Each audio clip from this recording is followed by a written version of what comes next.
Vamos orar?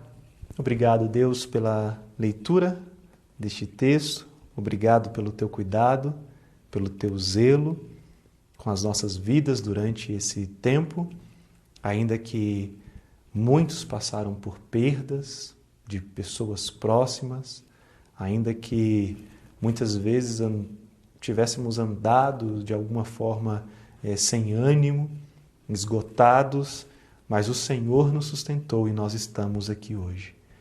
Por meio da Tua palavra eu te peço, ajuda-nos a entender, Pai, essa grande lei, essa ideia do semear e do colher, não de acordo com outra perspectiva, mas com a perspectiva bíblica do Teu Evangelho, da Tua palavra. Seja conosco, em nome de Jesus. Amém. Amém. Existe uma responsabilidade sobre cada um de nós cristãos. E essa responsabilidade foi mostrada, foi trazida aqui durante toda a exposição do livro de Gálatas. A ideia central desse texto, ou de todo o texto de Gálatas, é: vivam pelo Evangelho. Vivam exclusivamente pelo Evangelho. E é impossível viver pelo Evangelho sem, de fato, conhecer esse Evangelho.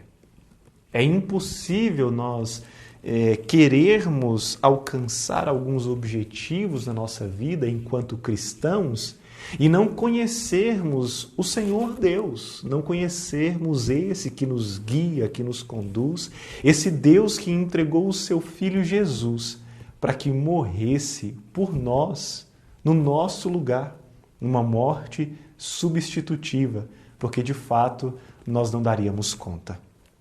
Dos versículos 6 até o 10, Paulo lhe faz uma advertência final. Dos versículos 11 até o 17 ou 18, ele faz um convite final.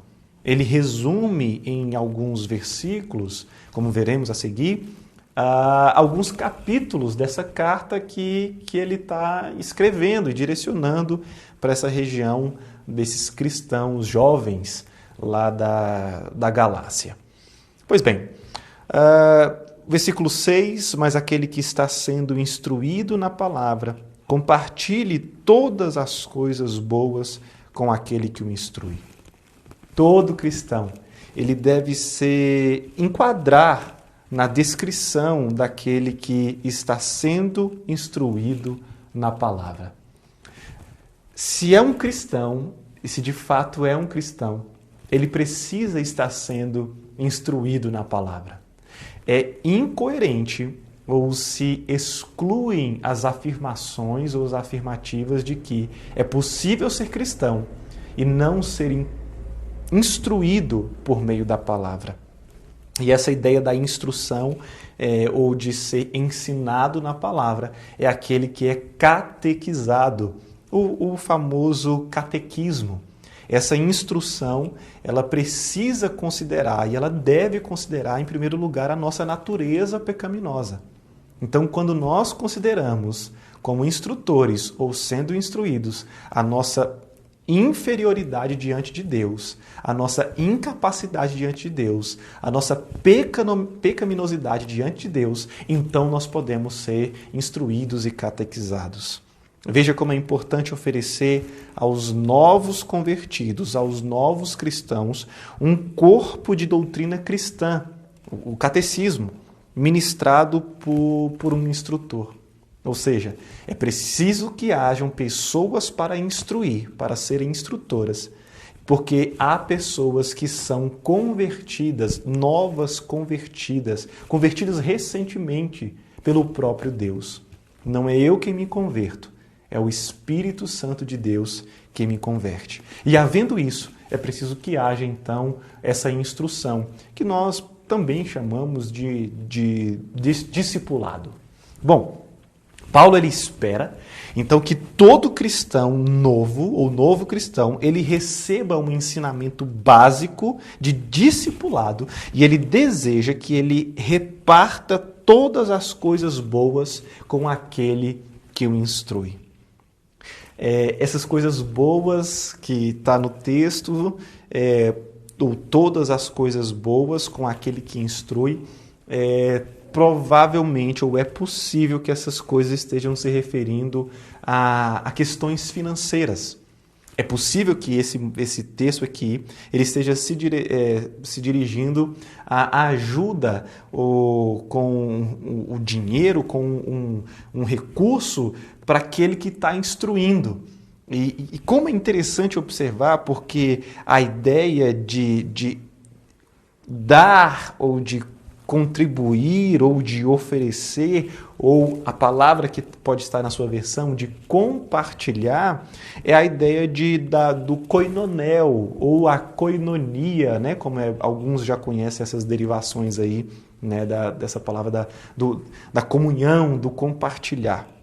Então, nós deveríamos ou devemos, de fato, dar não simplesmente como pagamento, mas dar como generosidade, compartilhar generosamente com aqueles que estão nos instruindo, com aqueles que estão nos oferecendo daquilo que eles conhecem. Não simplesmente como consumidores, que vão a uma igreja, que vão a um prédio e se limitam a serem saqueadores de benefícios, a você estar sacando um benefício ou a relação de produto. Não é isso que está aqui. O que está aqui é a ideia de compartilhar, de repartir. Ora, o instrutor tem o conhecimento. O novo convertido tem a sede, tem a fome, tem o recurso também para poder compartilhar. Então, essa comunidade de fé, essa igreja a ser formada, a ser plantada, a ser construída, e agora eu quero colocar especificamente nós aqui, nós precisamos ter essa ideia, meus irmãos, da generosidade daquele que instrui e daquele que tem o recurso para poder repartir e compartilhar. É assim que a igreja crescia. Era essa a advertência final que Paulo estava fazendo para aquela igreja naquele lugar. Veja o verso 7. Não se enganem, de Deus não se zomba, pois aquilo que a pessoa semear, isso também colherá. Ele emenda essa visão que ele acaba de mostrar no versículo 6, essa visão de compartilhar com os que ensinam, instruem a verdade do Evangelho, com uma advertência: não vos enganeis. Não se deixem enganar de maneira nenhuma. Essa é a ideia. E é possível que muitos dos jovens ali tenham sido catequizados pelo próprio Paulo. É possível que Paulo tenha sido o instrutor, o catequizador daqueles jovens que estão ali naquele lugar.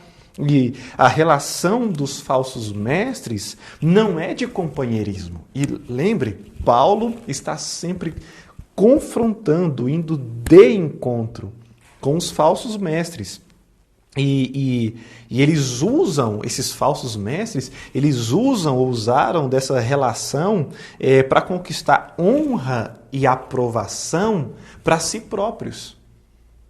Veja que é totalmente diferente a ideia que Paulo está querendo quando ele afirma para si, ou sobre si, que ele prega o Evangelho, que ele vive o Evangelho, que ele é chamado para o Evangelho, e fora do Evangelho não existe Evangelho.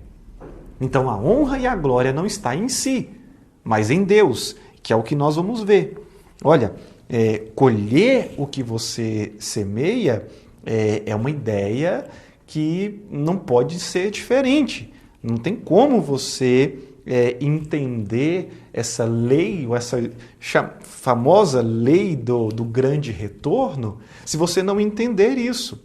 Então ele faz uma relação, uma referência à agricultura, uma referência digamos, à jardinagem. Então, esse é um princípio absoluto. Aquilo que você vai semear é aquilo que você irá colher. Mesmo que a semente fique no solo sem produzir nenhum efeito aparente, ela irá brotar. E irá brotar daquilo que você semeou, daquilo que você plantou. A lei do retorno é tão irrefutável ou tão irrefreável no campo moral e espiritual quanto no da agricultura. Ela é irrefreável, você não consegue frear aquilo que está para acontecer. Porque aquilo que você planta vai ser aquilo que você colhe. E, infelizmente, apenas para abrir um parêntese nessa mensagem, infelizmente, muitos e muitos pseudo-líderes, pseudo-pastores se apropriaram indebitamente ou uma apropriação intelectual desonesta dessa lei, usando dessa lei para o seu enriquecimento próprio, usando dessa lei para construir império e não para edificar o reino de Deus, usando dessa lei para construir impérios para si e não para poder apregoar o reino no ano aceitável do Senhor Deus. Que difícil isso. No versículo 8 ele vai nos continuar nos dizendo dessa mensagem. Quem semeia para a sua própria carne, da carne colherá corrupção, mas quem semeia para o Espírito, do Espírito colherá vida eterna. Isso não quer dizer que Deus esteja sentado no céu à procura de alguém contra quem se vingar em razão de quaisquer menosprezos ou insultos. Não tem nada a ver com isso. O pecado contra Deus cria tensões no tecido do universo moral e espiritual, assim como comer alimentos gordurosos cria tensões no tecido do seu coração. Veja a referência, né, que menciono agora, né, que com base, e sempre como falei, né, aqui no texto e na escrita do livro do teólogo e pastor norte-americano Tim Keller, quando ele faz essas relações daquilo que você planta, é aquilo que você colhe, o tecido moral e espiritual e o tecido do seu coração, os alimentos que você ingere e com a sua vida espiritual. E essa incoerência, ela é extremamente danosa. Por quê? Porque muitas vezes você está esperando ou está ansiando pelo aquilo que é bom, mas você não fez nada para isso. Você quer emagrecer, mas você não come nos horários certos. Você quer ter uma longevidade no seu ministério, mas você não se dedica na oração, você não se dedica na leitura da Bíblia. Você quer alcançar grandes resultados, mas os seus investimentos, ou seja, a sua sementeira, a sua semente é muito pobre. É totalmente incoerente você querer grandes coisas, expansões de ministérios, expansões de patrimônio e você não se esforçar com essa mesma grandiosidade. Eu tenho falado para nós enquanto plantação de igreja, para um grande projeto é preciso grandes processos. Sonhar grande dá o mesmo trabalho que sonhar pequeno. Vamos pensar grande. Vamos criar na verdade não criar, mas nós vamos viver essa lei do grande retorno que está expressa para nós. E nós vamos ver que isso não diz respeito a nós, mas diz respeito a Jesus Cristo. Veja só, se você espalhar uma semente ruim, ou se você espalhar mal a sua semente, você colherá uma produção ruim, uma produção pobre. Veja o agricultor, ele presta muita atenção na quantidade de semente que ele coloca dentro de cada buraco que ele fez. Quero fazer menção aqui do meu pai, né? Meu pai, ele conta uma história de que o meu avô eu dava uma ordem para eles, para o meu pai e os irmãos, e então eles tinham que plantar e colocar algumas sementes dentro daquele buraco. E é claro que ele queria colocar muitas sementes dentro daquele buraco, porque quanto mais sementes ele colocava dentro dos buracos, mais rápido ele acabava com o seu pacote de semente e mais rápido ele ia brincar. Só que quando aquela semente germinava, quando aquelas várias sementes germinavam no mesmo lugar, podia ter certeza que a surra estava garantida. Por quê? Porque foi um trabalho mal feito. Não espalhou corretamente, não colocou uma ou duas, não sei quantas sementes, né? Tenho que perguntar para ele depois, para avivar aqui a memória. Tinha que colocar uma semente de acordo com a quantidade necessária para cada buraco. E aí sim iria germinar, iria florescer e frutificar da melhor maneira possível. Se vivemos pelo Espírito, desfrutaremos da aprovação, da certeza, da satisfação e da alegria da vida cristã agora. E também saberemos que ela continuará além da morte. Você experimenta isso já, mas você experimenta isso ou experimentaremos isso depois. É já, mas ainda não. A advertência é dura, mas a promessa é incrível, é maravilhosa. Nós precisamos entender isso para esse momento. Veja só, versículo 9. E não nos cansemos de fazer o bem, porque no tempo certo faremos a colheita, se não desanimarmos. Há um tempo certo para cada coisa. Há um momento específico para tudo isso. E nós precisamos entender. Há sempre uma defasagem entre o semear e o colher. Paulo está aqui encorajando esses jovens cristãos, novos cristãos, a não desanimarem. Porque isso é possível de acontecer. Meus irmãos cristãos, é possível que você venha se desanimar, mas existe aqui um encorajamento, existe aqui uma advertência para que isso não aconteça. Porque assim como os jardineiros inexperientes poderiam deixar de regar e cortar fora a erva daninha em seu desânimo por causa do lento desenvolvimento da semente, ou seja, está demorando, por que não acontece? Por que não acontece? Mas calma! Também os cristãos poderiam deixar de perseverar em seu serviço e ministério. E agora eu quero te encorajar, eu quero já começar um pouquinho a aplicação dessa mensagem. Não desanime. Não desanime no exercício da sua vocação. Não desanime no exercício do seu ministério. Não desanime dos seus estudos. Não desanime da pregação. Não desanime de você enviar o link dessa mensagem para outras pessoas. Não desanime, persevera. Persevera até o final.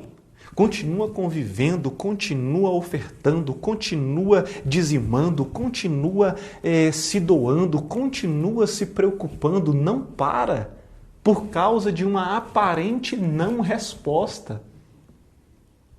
Porque se você semeia simplesmente para esperar ver alguma coisa, você está limitando aquilo que está por vir. É claro que você quer viver isso hoje, mas não desanima. Continua, persevera. Nós precisamos perseverar, sobretudo nesses dias que nós estamos vivendo, porque muitas pessoas já estão abrindo mão de tudo. Olha só, versículo 10. Por isso, enquanto tivermos oportunidade, façamos o bem a todos, mas principalmente aos da família da fé. Enquanto tiver oportunidade. Em que consiste fazer o bem? É fazer o bem a todos, principalmente aos da família da fé. Nós precisamos pensar em todos, em todas as camadas da sociedade. Como disse durante a semana, pretos, amarelos, pardos, brancos, não importa. É fazer o bem a todas as pessoas. É isso que o texto nos está ensinando. Mas, sobretudo, ou principalmente, aqueles que são da família da fé. Em primeiro lugar, isso mostra o que é a vida cristã. O que é a vida cristã. A vida cristã não é reunião. A vida cristã não é ajuntamento de pessoas para culto. A vida cristã não são programas ou mesmo conversões acima de tudo, não é isso. Mas fazer o bem, a vida cristã é isso, é fazer o bem à pessoa que está na sua frente, dando o que for melhor para ela. Mas, em segundo lugar, o verbo façamos mostra que devemos dar aos outros o que quer que o amor venha a discernir como as suas necessidades. E você só discerne a necessidade de alguém por meio do amor. E, ora, o amor é o próprio Deus. Então, como é que você vai saber de fato aquilo que a pessoa precisa para que você possa se aproximar dela e, como vemos na semana passada, e levar e carregar a carga dela, se não for por meio do amor de Cristo, por meio do amor de Deus? Façamos. Indica que não devemos nos restringir ao evangelismo e ao discipulado. É importante o evangelismo. É muito importante o discipulado. Vimos há pouco a instrução, o catequismo. Mas precisamos amar em ações, tanto quanto em palavras. O próprio Lutero, Martinho Lutero, o reformador do século XVI, o grande reformador, ele vai ter uma dificuldade muito grande com o livro, por exemplo, de Tiago. Porque quando Tiago vai dizer, olha, se você tem fé, me mostre as suas obras. E para Lutero isso foi bem difícil. Mas esse ensinamento nos leva a entender isso. Ora, nós precisamos, repito, precisamos amar com ações, com atitudes, e não somente com palavras. Aos domésticos da fé, aqueles que estão próximos de nós, aqueles que estão na nossa frente, e também a todos. Não é só para cá, é também para lá. Não é só para lá, é principalmente para os que estão aqui. O versículo 11 diz, Paulo então agora sai dessa advertência final e ele vem então para um convite final aqui no versículo 11. Vejam com que letras grandes escrevi a vocês de próprio punho. É Paulo agora pegando ali a pena, o lápis, seja lá o que for, né? Na última semana eu ouvi algo do tipo, se Paulo vivesse nos nossos dias, ele ia ser um influencer, ia ser um blogueiro, ia ser alguém extremamente dado ao digital, né? Porque isso era o que Paulo fazia também muito bem. Então Paulo ele pede licença para o seu escriba e ele começa então a escrever, a fazer um último apelo, um último convite com seus próprios punhos e com letras, digamos, garrafais, com letras muito grandes. Vejam só. Todos os que querem, versículo 12, todos os que querem ostentar-se na carne, esses querem obrigar vocês a se deixarem circuncidar e agem assim somente para não serem perseguidos por causa da cruz de Cristo. Primeiro, Paulo quer convencê-los de que o verdadeiro cristianismo é uma questão de transformação interior, não de observância exterior. A mudança ocorre de dentro para fora. É primeiro interno e depois externo. Ela é substancial e não superficial. Nós precisamos entender a substância para depois entendermos a superfície. E numa geração cada vez mais rasa, nós queremos ser profundos. Nós queremos andar em profundidade com o Evangelho de Jesus Cristo. O Evangelho é ofensivo para as pessoas de mente liberal, que o acusam de intolerância por ele declarar que o único modo de ser salvo é pela cruz. O Evangelho é ofensivo para as mentes liberais.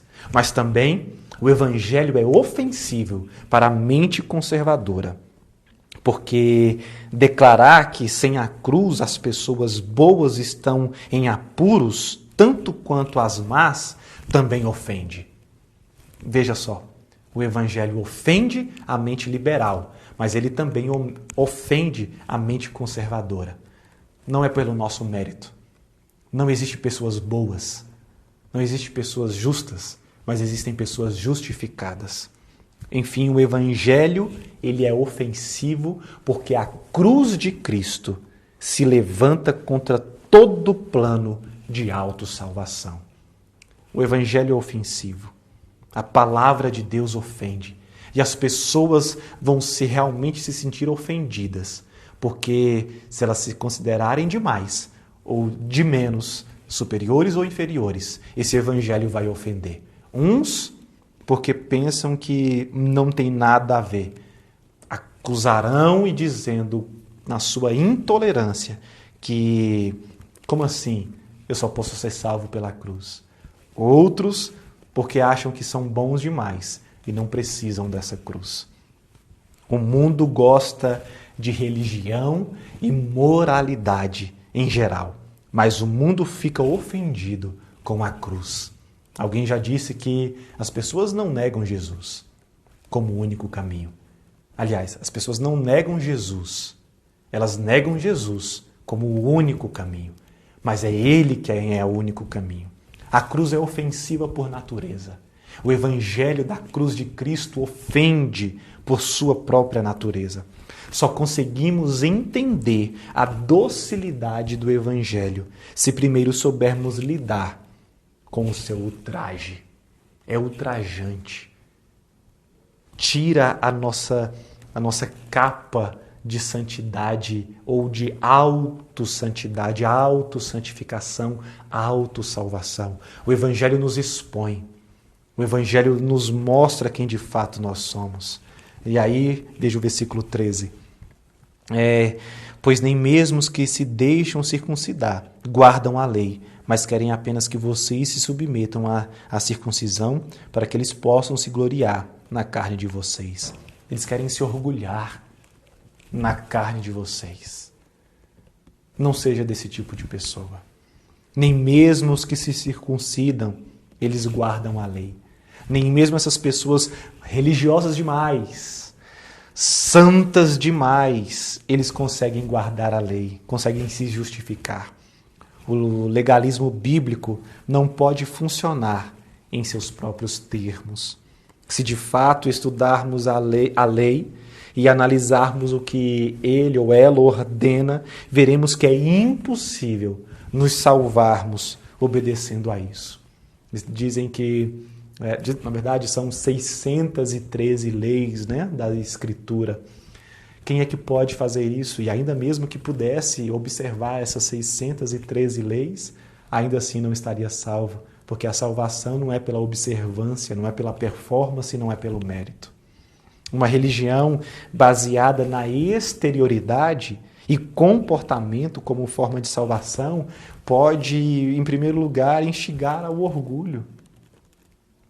Produzir um orgulho falso, uma vanglória. Mas, em segundo lugar, também pode produzir uma popularidade, mas não pode dar a vida eterna a quem promete. Veja isso. Uma religião baseada na exterioridade e comportamento como forma de salvação pode instigar o orgulho e produzir popularidade, mas não pode dar a vida eterna que promete. A lei não pode cumprir aquilo que somente Jesus Cristo foi capaz de fazer na cruz do Calvário. Veja o versículo 14. Mas longe de mim gloriar-me, senão na cruz de nosso Senhor Jesus Cristo, pelo qual o mundo está crucificado para mim, e eu estou crucificado para o mundo. A religião induz a que nos orgulhemos de alguma coisa a nosso respeito. O Evangelho, a que nos orgulhemos na cruz de Cristo, na cruz de Jesus. A religião te leva a querer ter algum mérito. A religião te leva a querer ter um pedestal de mérito, um altar para ser aplaudido, um palco para te aplaudirem porque você está brilhando. O Evangelho, ele te leva, ele me leva a nos orgulhar na performance de Jesus Cristo no Gólgota, no Calvário. Que versículo, que afirmação. Eu quero ler de novo. Longe de mim gloriar-me, senão na cruz de nosso Senhor Jesus Cristo, pela qual o mundo está crucificado para mim e eu estou crucificado para o mundo. Se de fato só me orgulho em Cristo, acontece uma reviravolta surpreendente em minha vida. O cristão agora está livre, veja como isso é importante. O cristão agora está livre para poder desfrutar dessas coisas do mundo, coisas naturais, pois não necessita, em primeiro lugar, temê-la e, em segundo lugar, adorá-la. Agora eu não preciso temer, porque eu também não preciso adorar. Eu não vou adorar, porque eu já não temo mais essas coisas. Eu estou livre. O Evangelho de Jesus Cristo me libertou.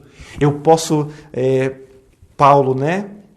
Vou fazer essa citação, não está aqui, mas eu vou fazer isso. Paulo, como ele escreve lá para a igreja dos Filipenses, eu posso passar por todas as coisas. Eu sei ter muito e eu sei ter nada.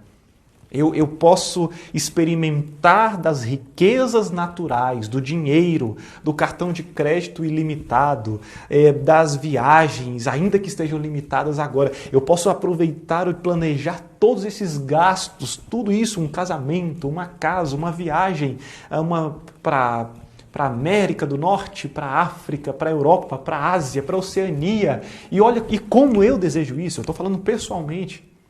Essa semana eu troquei uma mensagem com um colega de ministério, um amigo de caminhada, e ele falou assim, olha, venham aqui. E ele mora em Perth, na Austrália. Olha, que vontade que me deu de ir lá. Então, eu posso experimentar, eu posso viver essas coisas aqui. Por quê? Porque agora eu não preciso mais temer isso. E eu também não adoro essas coisas, eu não me apego, eu não coloco o meu tesouro, o meu coração nessas coisas.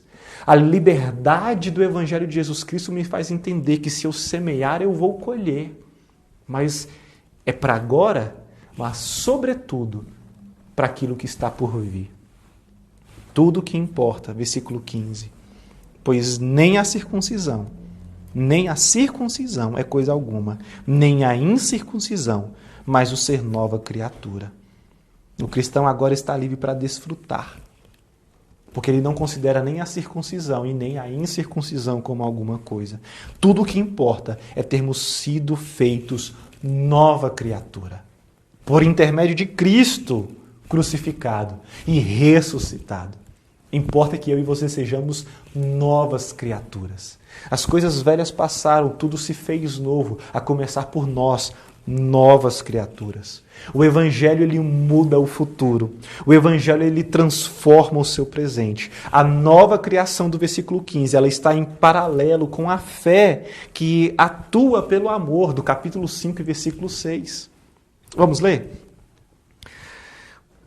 Porque em Cristo Jesus nem a circuncisão e nem a incircuncisão tem valor algum, mas a fé que atua pelo amor. O Evangelho cria uma nova motivação para a obediência. O amor. O amor grato que se origina de uma visão de fé do que Cristo fez. Conversando com a minha irmã, a Amanda, eu tenho uma irmã apenas, e ela falou assim, olha, irmão, eu gosto tanto quando você me fala e me pede para eu poder verificar a motivação e a intenção do meu coração. E é justamente por isso. Porque é o Evangelho de Jesus Cristo que cria em nós uma nova motivação para a obediência. E isso é através do amor. Um amor que é com gratidão, que se origina numa visão de fé, estou repetindo, numa visão de fé do que Cristo fez e não daquilo que eu fiz. A motivação do nosso coração deve ser por causa de Cristo, por causa daquilo que já foi feito.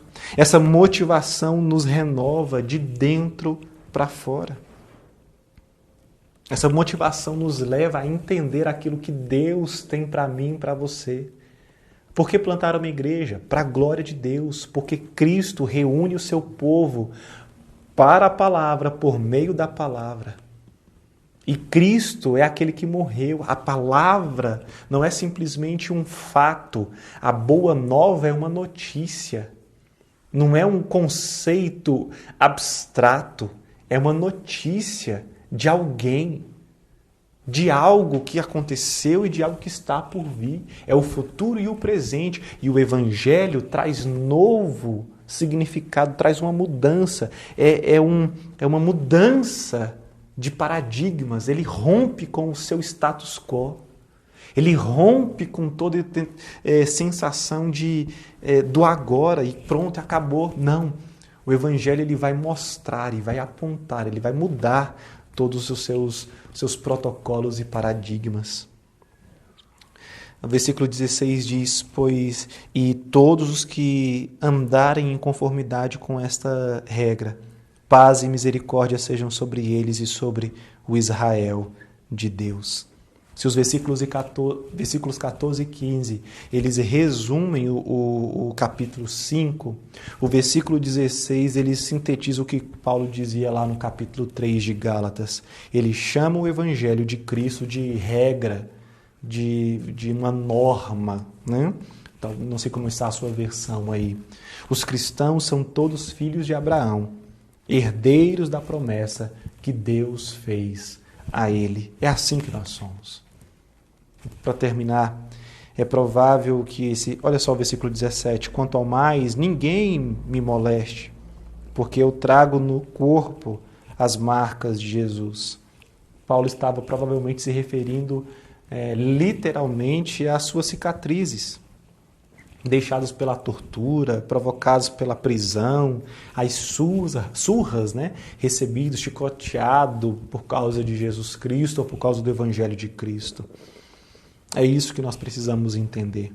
Os mestres do evangelho falso, popular, muitas vezes muito populoso, e eu não estou dizendo que não é possível ser popular e verdadeiro, mas os mestres do falso evangelho, que são populares, da autossalvação, dos impérios particulares, eles não tinham essas marcas, essas cicatrizes, porque o mundo amava ouvir a mensagem deles.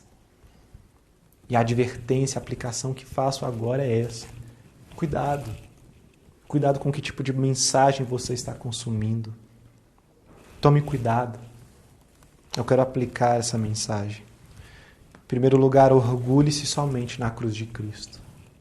Que o seu orgulho esteja em Cristo e na obra salvífica, salvadora de Jesus no Calvário. Não se orgulhe nos seus feitos, não se orgulhe porque isso conduz para o mal. É mal isso. Isso traz escravidão. Isso traz o senso ou de superioridade ou de inferioridade. Orgulhe-se em Deus por meio de Cristo e esse Cristo crucificado e ressurreto dentre os mortos. Em segundo lugar, aplique o Evangelho para todas as áreas da sua vida, porque se ele não for aplicado para todas as áreas, ele não será aplicado em nenhuma. A aprovação que você precisa, ela vem do Senhor. Aplique o Evangelho nos recônditos, nos quartos, nos becos mais escuros da sua vida, porque o Senhor, ele tem uma palavra para você. Não espere aprovações de outros, mas espere do Senhor. Conheça o Evangelho e viva, por último, terceiro, né? Conheça o Evangelho e viva a liberdade de uma fé inteligente e real. Não é uma fé abstrata, desonesta, uma fé que não existe. É uma fé real. Nós estamos aqui num ambiente virtual, online, mas é real. Não se trata de um conjunto de verdades ilusórias, abstratas, mas de um modo de vida. Liberdade, a verdade do Evangelho. O Evangelho que nos tira das trevas e nos transporta para um reino de luz. Não tem nada a ver com a gente, mas com Cristo. Obrigado, Pai, por caminharmos durante esses meses, por cada versículo do livro de Gálatas, que nós possamos ser edificados, confortados e confrontados pela Tua palavra. É a minha oração por Jesus. Amém. Amém. Obrigado por você nos acompanhar durante esse tempo. Eu quero te fazer mais uma vez o convite, se você ainda não se inscreveu no nosso canal, inscreva-se. Na próxima semana, em julho, se Deus assim quiser, nós já começaremos uma nova série de mensagens. E durante essa semana, nós já iremos soltar mais um vídeo te chamando, te convidando. Então fique atento, ative as notificações, deixe o seu comentário. E eu quero te fazer um pedido. Aqui nos comentários, ou no chat agora, ou aqui nos comentários, se você assistiu essa mensagem depois. Fala aí, o que você gostaria de ouvir mais? Teve alguma dúvida? Surgiu alguma questão que você gostaria que fosse melhor explicada, abordada? Deixe um comentário aqui e nós vamos estudar. Eu vou estudar, vou conversar com os nossos presbíteros para que nós possamos responder você da melhor maneira, tá bom? Deixa o seu feedback aqui, deixa uma palavra de agradecimento, comente aqui nesse vídeo o que você achou dessa série Liberdade, a verdade do Evangelho em Gálatas.